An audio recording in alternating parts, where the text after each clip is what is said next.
ایک صحابی تھا حضور کا، اس کا ظاہر نام تھا، وہ دیہات کی ترکاریاں لاتا اور مدینے میں بیچتا، اور حضور علیہ الصلوۃ والسلام شہر کی چیزیں اسے تحفے میں دیتے۔ ایک دن وہ کوئی چیز بیچ رہا تھا، حضور پیچھے سے گئے، چپکے سے جا کے اس کی آنکھوں پہ ہاتھ رکھ لیا۔ یہ کبھی آپ نے بھی کیا ہوگا، اس کو کہتے ہیں کولی بھرنا۔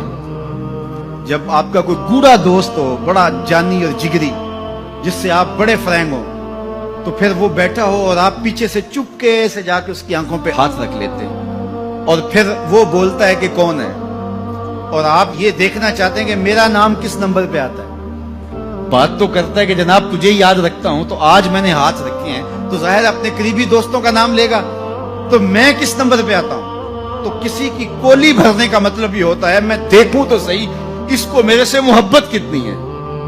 تو اللہ اکبر، وہ بیٹھا تھا، حضور پیچھے سے گئے، چپکے سے جا کے اس کی کولی بھر لی۔ اب حضور کے ہاتھ آنکھوں پہ آئے ہوں اور سینے تک ٹھنڈ نہ گئی ہو، یہ کیسے ہو سکتا ہے؟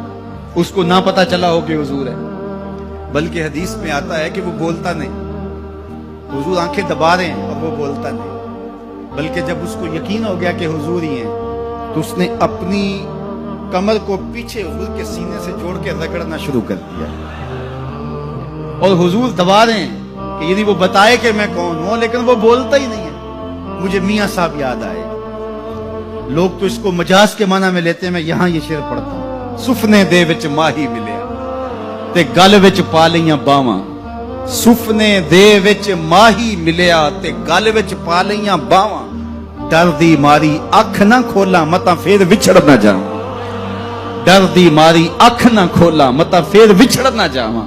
تو حضور آنکھیں دبا رہے ہیں اور وہ نہیں بولتا۔ حضور خود ارشاد فرمایا اس غلام کو کون خریدے گا؟ تو اس نے کہا حضور مجھے کس نے خریدنا ہے، میں تو بہت سستا ہوں۔ فرمایا تو بہت مہنگا ہے۔ اللہ اکبر، تو اللہ کے ہاں بہت مہنگا ہے۔ تو حضور یوں بھی پیار کیا کرتے۔ تو نام کوئی اور تھا، حضور نے لاٹ سے کہا ذوالیدین، وہ دو ہاتھوں والے، نام ہی دو ہاتھوں والا پڑ گیا۔ ایک دن کسی نے حضرت ذوالیدین سے پوچھا کہ یہ تو حضور نے لاٹ سے کہا ذوالیدین، لوگوں نے بھی کہنا شروع کر دیا، نام تو تمہارا کوئی اور ہوگا، بتاؤ تمہارا اصل نام کیا تھا؟ حضرت ذوالیدین بولے میرا اصل نام وہی ہے جو حضور نے رکھ دیا ہے۔ ساری زندگی اپنا نام ہی نہیں بتائے، کہا میرا وہی نام ہے جو حضور نے رکھ دیا ہے۔ حضرت سفینہ رضی اللہ تعالیٰ عنہ، اللہ اکبر، سفینہ کس طرح ان کا نام پڑا؟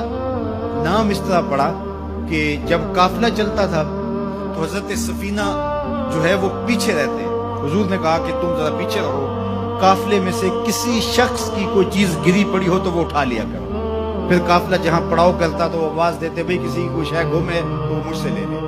تو کسی کی کوئی چیز گری ہوتی، کسی کا جوتا گرا ہوتا، کسی کی کوئی اور چیز گری ہوتی، کسی کا کوئی برتن گرا ہوتا، تو وہ ایک دن حضور نے دیکھا کہ انہوں نے بہت ساری چیزیں اٹھائی ہوئی ہیں، اور سفینہ عربی میں کشتی کو کہتے ہیں، بڑی کشتی کو۔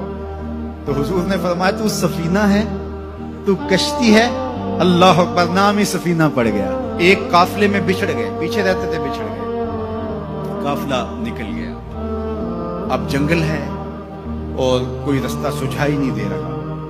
خیر کیا دیکھا کہ ایک شیر ہے، انسانی بو سونگ کے حملہ آور ہونے کے لیے آگے بڑھا۔ تو شیر جب قریب آیا نا اور حملہ کرنے لگا، حضرت سفینہ نے شیر کو کیا کہا، سن لو ذرا۔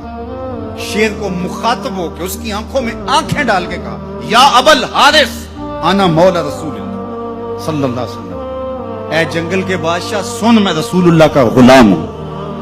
بس آپ کے کہنے کی دیر تھی، اس نے دم ہلانا شروع کر دیا، اور وہ آگے آگے چلتا تھا۔ راوی لکھتا ہے کہ وہ آگے آگے دوڑتا تھا اور آوازیں نکالتا تھا، اور اگر اور کوئی جانور ہوتا تو اس کو بھی کہتا پیچھے ہٹو۔ وہ پروٹوکول گاڑی نہیں ہوتی، وہ پروٹوکول کے طور پہ آگے آگے چل رہا تھا، یہاں تک کہ قافلے تک پہنچا کے پھر واپس آتا ہے۔ جو خدا اور رسول کا ہو جاتا ہے زمانہ اس کا ہو جاتا ہے۔